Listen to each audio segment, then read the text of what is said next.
¿Cómo les va? Buenas noches, bienvenidos a Sin Ánimo de Polemizar. Ricardo, ¿cómo estás? ¿Cómo le va? ¿Qué dice? Bien, ¿Todo muy bien? Muy bien. Bueno, así de modo de sorna, uno dice...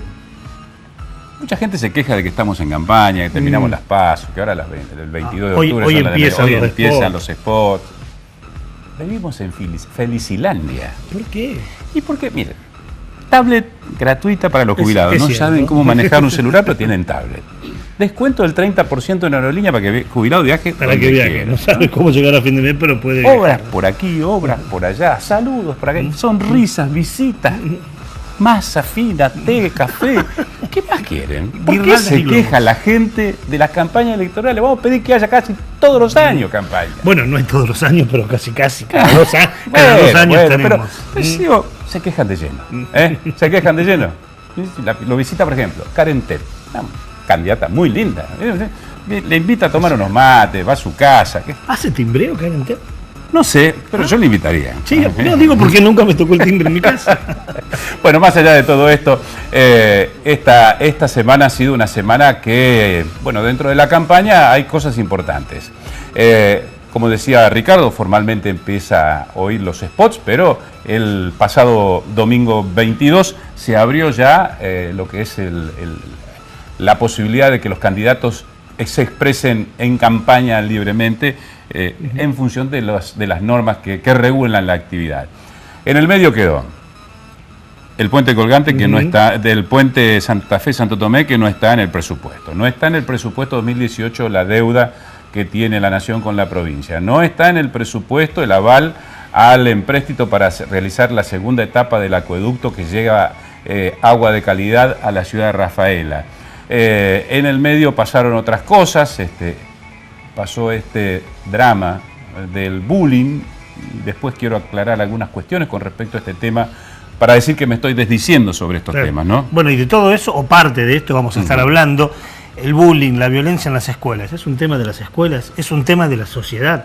Está claro que sucede en la institución educativa. Pero me parece, y me adelanto también si te parece, Osvaldo, que estamos poniendo el ojo a una institución que no es la responsable de todo lo que pasa en la sociedad, y algo de eso vamos a hablar en el día de hoy. Y después les voy a pedir a su opinión como profesor de la Facultad de Periodismo en Paraná y aquí en el Instituto de Periodismo del Instituto 12, la opinión de los medios con respecto a este tema. Es decir, si realmente, como yo planteaba anoche, estamos protegiendo el bien principal que es el chico. Y lo otro es cuánto tienen que remar aquellos que luchan por el reconocimiento de los derechos o el pleno ejercicio de los derechos a los discapacitados. Bueno, estos son los temas que planteamos para esta noche. Como siempre, son 3 temas que abordamos en una hora y, como decimos siempre, sin ánimo de polemizar. Apertura y enseguida volvemos.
Ayer en el comentario de Reporte 12 Edición Central yo planteaba también cuál es, en el caso del bullying y de los chicos, cuál es el rol de los medios. Vimos la noticia caliente allí en Facebook, estaba allí, nos podíamos servir, era una noticia que impactaba.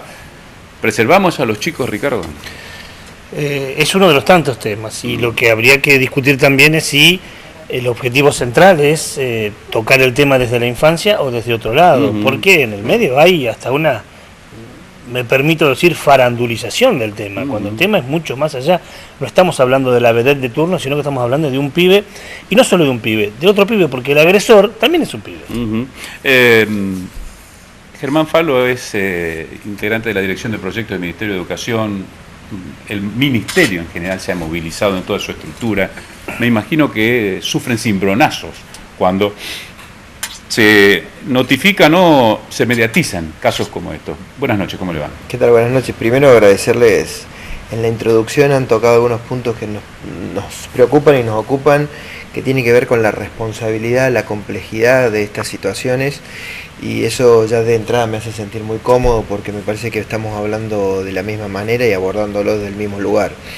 Sin duda que todos los programas que trabajamos de manera preventiva desde el Ministerio de Educación para poder justamente desarrollar climas de convivencia en la escuela, estrategias de diálogo, de respeto, de escucha, de reconocimiento del otro, de la otra, cuando aparecen estas situaciones, que son evidentemente muchas más de las que por ahí se mediatizan, siempre nos generan un cimbronazo, y sobre todo que por ahí a veces a los demás, a mucha gente le cuesta comprenderlo de esa manera, nos genera una adhesión y una solidaridad con el sufrimiento, porque desde ahí lo entendemos, y sobre todo en esto de que se están vulnerando derechos básicos, en este caso de niños y niñas, ¿no? Y en estos casos, la solución que, como una primera remediación, si se puede decir, es sacarlo al chico de la escuela. ¿Es esta la medida adecuada? No, bueno, cada caso es diferente, y bueno, en este en particular, yo sé que ustedes lo han abordado y lo han ido siguiendo. Lo primero es ver cómo está la niña, y en esto se ponen en funcionamiento una serie de acciones, no necesariamente del Ministerio de Educación, pero también el Ministerio de Educación. Después, el poder hacer una contención del núcleo familiar, de la escuela, porque la escuela sufre mucho esto, haya cometido o no haya cometido errores, hay que acompañar, y a partir de ahí las decisiones sobre la continuidad o no son una serie de alternativas, como en este caso se han planteado.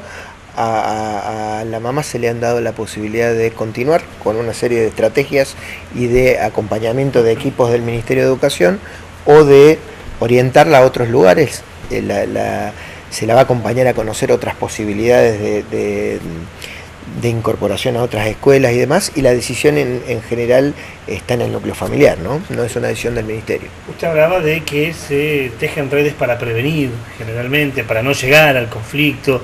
¿Hay señales?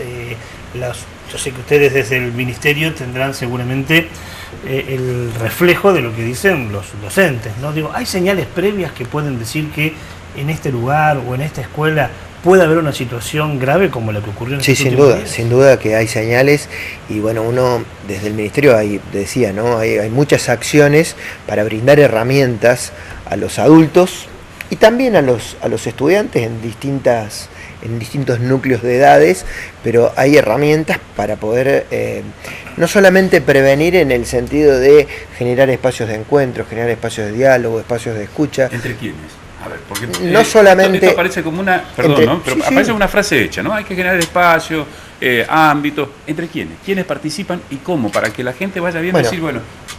Hay varios dispositivos, ¿no? Pero yo menciono dos: las ruedas de convivencia, que son espacios de circulación de la palabra entre estudiantes y con un moderador o un facilitador adulto.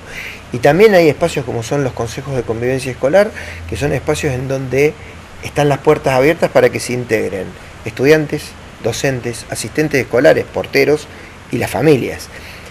Claro, estos son espacios que en algunos lugares están funcionando muy bien y no siempre funcionan lo bien que tienen que funcionar. Estos son espacios concretos, donde circula la palabra, donde se escucha y se trabaja estas problemáticas en particular. Pero hay otro nivel de prevención que tiene que ver con esto que planteabas vos, que es cómo hacemos para detectar algunas situaciones cuando las cosas no están funcionando bien.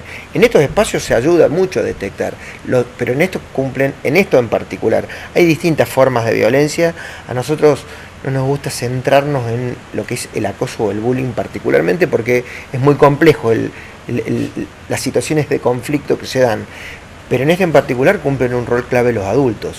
Los adultos tienen que poder observar estas situaciones, pero no solamente en la escuela, y esto me gustó mucho lo que planteaste, a veces estigmatizamos a instituciones que vienen remando y haciéndolo muy bien para justamente revertir estas situaciones.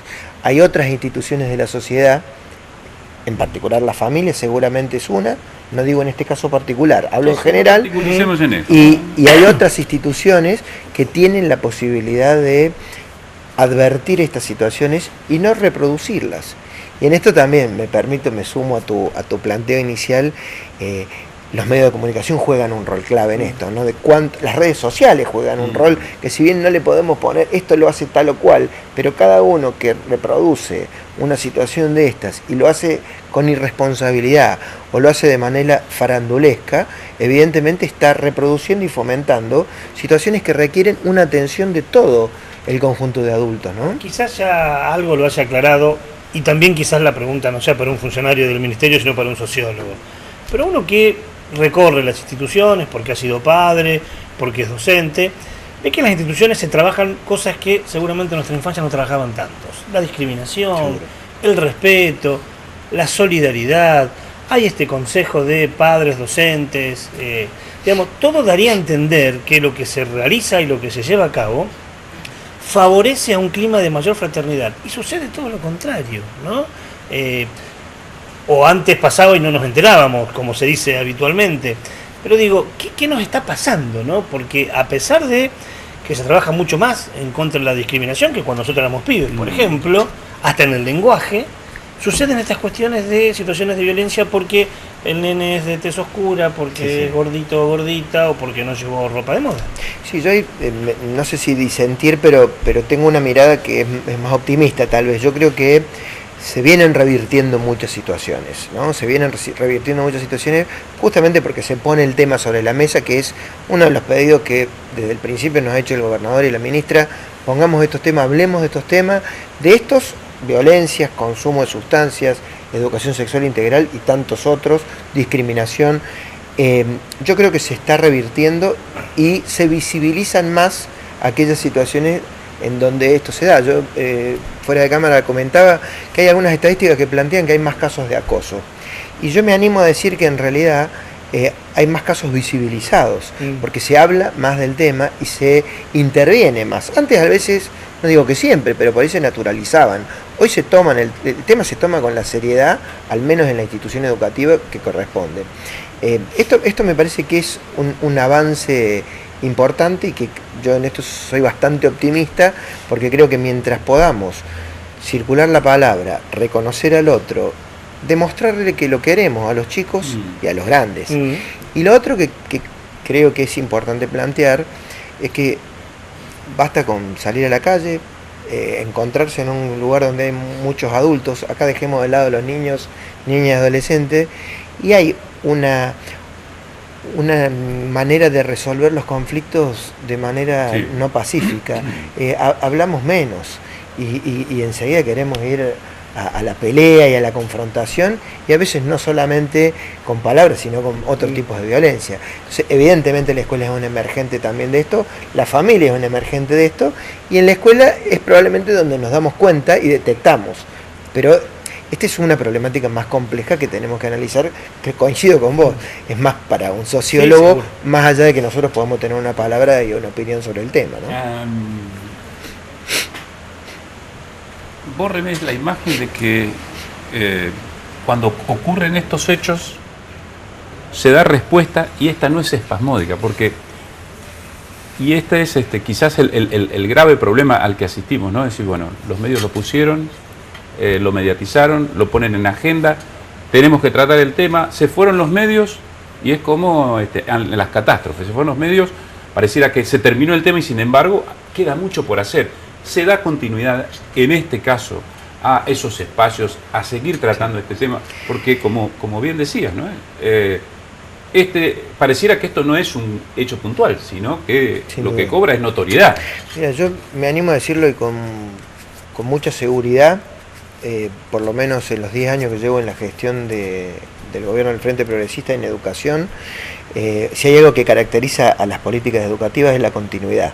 Y en esto yo lo puedo decir con mucha certeza y con mucha seguridad, porque estas políticas permanecen en el tiempo, se van acrecentando en aquellos puntos que vamos viendo como que tenemos que reforzar, pero esto es un trabajo permanente y que sí, los medios tal vez son los que lo ponen en escena, pero yo podría nombrar muchos otros casos similares, más graves, menos graves, que no han llegado a los medios y que se están trabajando. Y hay un trabajo previo en las instituciones educativas en esto de fortalecer, capacitar, dar herramientas a toda la comunidad educativa, no solamente a los adultos, sino también a los estudiantes, porque entendemos que el protagonismo de estudiantes favorece mucho, y hay un trabajo posterior, que evidentemente se aumenta cuando aparecen estas situaciones. Las cámaras se van a apagar, las redes sociales se van a olvidar, y el equipo territorial va a seguir acompañando a la escuela, y la escuela misma lo va a seguir tomando, porque también esto es un golpe para la escuela, porque más allá, vuelvo a decir, de que puede haber o no algún error que se haya cometido, la escuela íntegramente está preocupada y está ocupada de esto. Y así, en este caso particular, el niño o la niña salgan de la escuela y vayan a otra, va a seguirse trabajando sobre la problemática. Hablamos de la escuela, hablamos de las redes sociales, hablamos de los medios de comunicación, hablamos de la familia. De esos 4 agentes, alguien nos está viendo ahora, que es papá y mamá.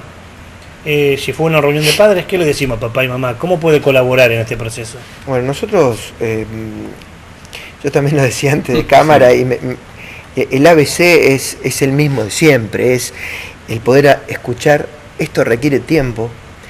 Siempre una relación entre un adulto y un niño, una niña y un adolescente requiere tiempo. Tiempo para escuchar, tiempo para jugar y tiempo para que el otro se dé cuenta que lo queremos realmente. Yo no quiero parecer simplista en el análisis, pero lo decía, hoy le escuchaba una psicopedagoga que hablaba, tenemos algún problema en la transmisión del amor, porque a veces los chicos, y los grandes también, no se dan cuenta que los queremos. Volver a tener tiempo efectivo, tampoco nadie está pidiendo tiempo eterno, muchas horas, tiempo efectivo en donde se pueda escuchar. Y los niños, las niñas, los adolescentes muchas veces necesitan otros tiempos distintos a los que tenemos los adultos. Los adultos tal vez en una mesa en 2 minutos resolvemos algo, y los adolescentes, sobre todo aquellos que sufren, los niños y las niñas que sufren más, requieren otros tiempos para que se los escuche, se los entienda, y a veces les cuesta mucho expresarlo en palabras. Bueno, eso requiere un ejercicio, es un ejercicio. Entonces la familia tiene que hacer el ejercicio que nosotros tratamos de hacer en la escuela, que creo que se logra bastante bien, y que a veces como papá, como mamá, como abuelo, como tío, el formato familiar que cada uno tenga, nos cuesta un poco más. Bueno, esa es la clave, no hay recetas mágicas, es trabajar fuertemente estos aspectos, ¿no? Gracias por haber compartido y ayudarnos a ampliar la visión que tenemos, porque muchas veces insistimos, ¿no? Nos enfocamos en un punto muy particular, en el tratamiento de un tema en particular, o de un aspecto de ese tema en particular, y soslayamos o le bajamos el perfil a todo lo otro que hace también a esta cuestión. Pues yo agradecerles. Empecé diciendo que me sentía muy cómodo por la responsabilidad con que abordaban el tema, y termino diciéndoles lo mismo, agradecerles, porque esto es fundamental, que todos los actores de la sociedad, todos, absolutamente cada uno con más o menos responsabilidades, podamos abordar estos temas con la complejidad que tiene, y cuidemos a nuestros chicos y que se sientan queridos también por los adultos, ¿no? Y que no pongamos en la mochila de la maestra o del maestro otro tema más, ¿no? Como si no le hubiéramos puesto ya demasiados problemas y temas en la mochila del docente como para endilgarle otro, ¿no? Así es. ¿Sí? Estamos en Sin Ánimo de Polemizar, pausa y enseguida volvemos.